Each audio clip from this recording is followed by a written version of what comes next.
Les petits drôles, qui, pourquoi, quand, comment. Un podcast de Sud-Ouest pour les enfants. Bonjour Picou. Bonjour Marine, et bonjour à toi qui nous écoutes. Tu es prêt à venir découvrir le Sud-Ouest avec nous ? Aujourd'hui, on va parler de la chaîne de montagnes qui borde notre région et qui nous sépare de l'Espagne. Les Pyrénées! Dans les Pyrénées, on peut randonner, skier, observer la nature, et on peut surtout y vivre, comme le font de nombreux habitants qui occupent les vallées. Leur quotidien n'est pas du tout le même en été et en hiver, parce que la neige vient complètement changer le paysage.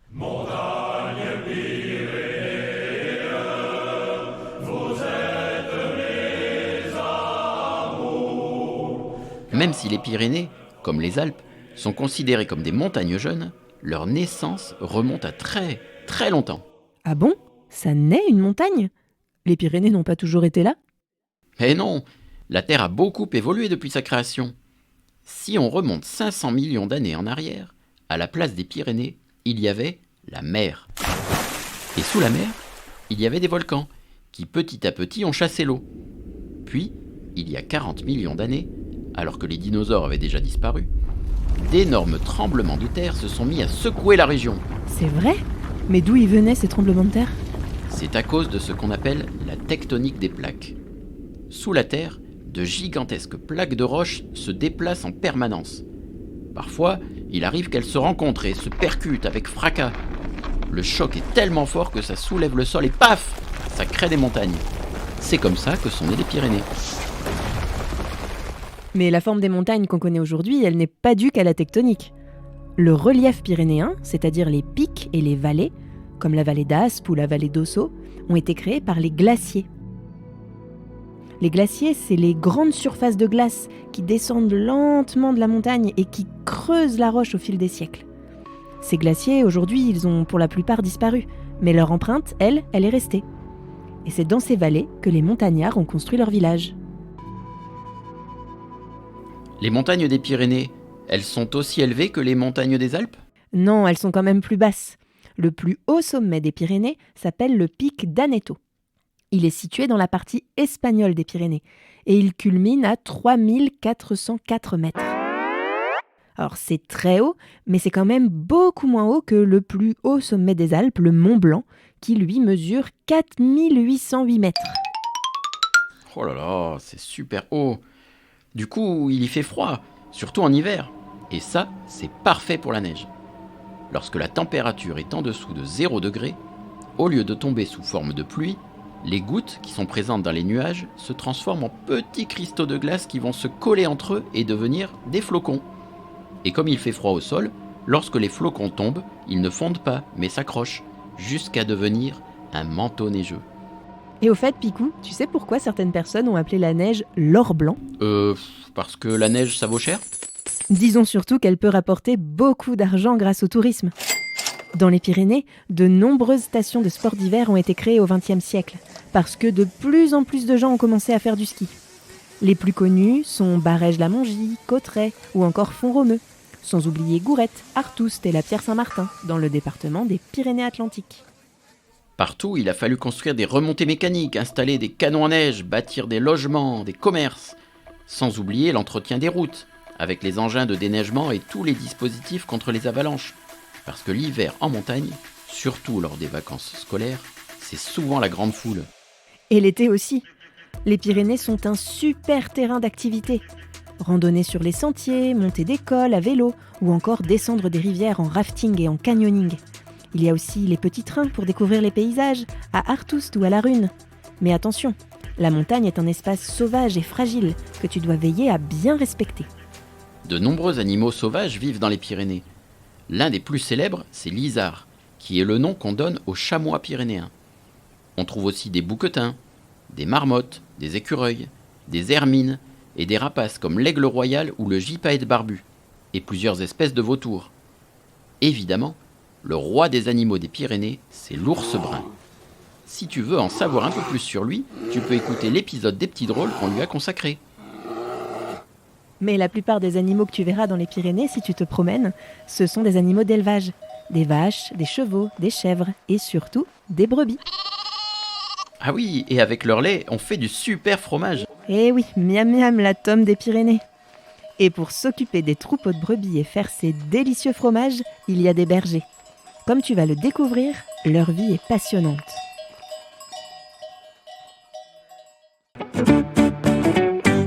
L'interview des petits drôles. Bonjour, je m'appelle Aurélien et j'ai 6 ans et demi. Bonjour Aurélien, tu vas pouvoir poser tes questions à Régis Carrère, berger à Larens, en Vallée d'Ossau. Ça veut dire quoi exactement être berger? Être berger, c'est s'occuper de brebis. Ici, dans les vallées béarnaises, on s'occupe de brebis laitières. C'est-à-dire qu'on fait naître des brebis pour que plus tard, elles fassent des agneaux, elles fassent du lait. Berger, c'est aussi aller en estive, pratiquer la transhumance, c'est-à-dire aller chercher l'herbe où elle se trouve, partir l'été sur les estives pour accompagner les troupeaux, les surveiller, les traire, fabriquer du fromage et à la fois à l'automne les redescendre pour rentrer de nouveau en bergerie. Est-ce que vous connaissez chacune de vos brebis? Les brebis sont identifiées par des numéros qui sont accrochés comme des boucles d'oreilles aux oreilles des brebis. Ça permet de les identifier, de les connaître, mais aussi la brebis elle-même, puisque dans un troupeau, aucune brebis ne se ressemble. Donc le berger connaît toutes ses brebis une par une. Voilà, on les différencie soit par les cornes, soit par les carrures. Il y en a des plus petites, des plus grosses. Ça permet de les reconnaître assez aisément.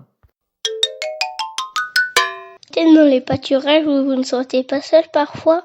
La solitude en estive, l'été n'existe pratiquement pas, puisque plusieurs bergers montent avec leurs troupeaux, et que souvent dans les cabanes que nous partageons, le soir, nous sommes ensemble, et le matin aussi pour la fabrication du fromage. Il y a aussi des familles qui montent. Le papa, la maman et les enfants passent parfois 4 mois de l'année là-haut. Ensuite, il y a pas mal de touristes qui passent et donc s'approchent des cabanes pastorales fromagères pour soit acheter du fromage ou poser des questions sur l'activité pastorale et le fonctionnement du troupeau, le rythme de la journée du berger. Est-ce que c'est important d'avoir un chien pour vous aider? Le chien est très important pour le berger parce que dans ses gestes de la journée, dans ses actions, le berger souvent utilise le chien pour, par exemple, conduire le troupeau sur les pâturages, empêcher que les brebis passent une crête ou un col. Il sert aussi pour la traite le soir, pour pousser les brebis, pour qu'elles passent dans la caisse à traire. Et dans différentes situations, le chien est vraiment l'ami fidèle du berger. Le savais-tu? Les Pyrénées sont la principale zone de tremblement de terre en France. On en enregistre plus de 500 par an. La plupart y passent complètement inaperçus. Le dernier gros séisme s'est produit à Arrête, dans les Pyrénées-Atlantiques, le 13 août 1967. Plus de 80% du village avait été détruit. Les Pyrénées sont l'un des terrains de jeu favoris des coureurs du Tour de France. Chaque année, ces champions cyclistes montent à vélo les cols qui ont marqué l'histoire de la course, comme le col du Tourmalet, l'Aubisque ou le Peyrefsourde. Et mieux vaut être un sacré grimpeur pour finir parmi les premiers à l'arrivée. Il existe tout un vocabulaire lié à la montagne. Mais les mots ne sont pas les mêmes dans les Pyrénées et dans les Alpes. Ainsi, on dit estive dans les Pyrénées, mais alpage dans les Alpes, pour décrire les prairies d'altitude où vont paître les troupeaux. Dans les Pyrénées, un sommet sera appelé un soum. Quant aux torrents et aux rivières, on les appelle des gaves en Béarn et en Bigorre. Avec le réchauffement climatique, l'avenir des stations de ski est loin d'être certain. D'ici 2050, la moitié des stations des Pyrénées pourraient ne plus avoir suffisamment de neige pour fonctionner normalement. Et en 2100, seule une station sur 10 devrait encore exister. C'est un peu triste. Alors pour que les gens viennent quand même y passer leurs vacances, même en hiver, les stations cherchent des solutions. Par exemple, ils mettent en avant la diversité des paysages et la richesse de la nature. Elles sont tellement belles, les Pyrénées.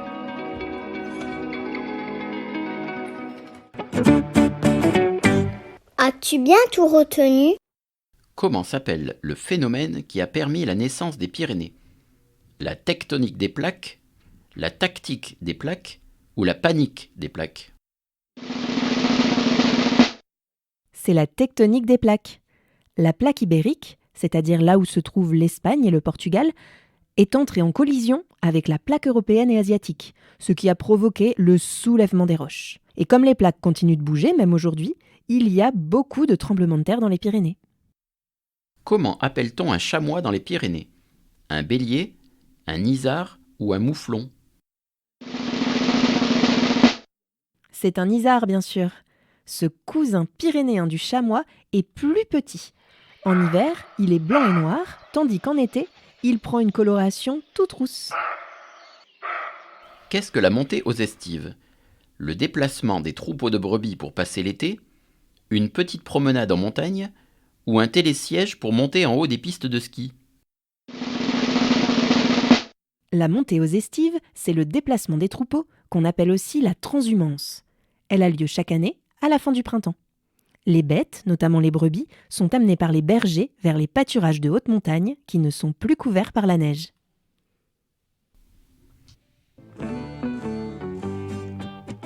Voilà, cet épisode est terminé. Merci Marine. Merci Picou. On espère que tu as passé un bon moment avec nous et que tu as appris plein de choses. On se retrouve très vite pour un nouvel épisode des Petits Drôles. Et d'ici là, amuse-toi bien dans le Sud-Ouest. Salut!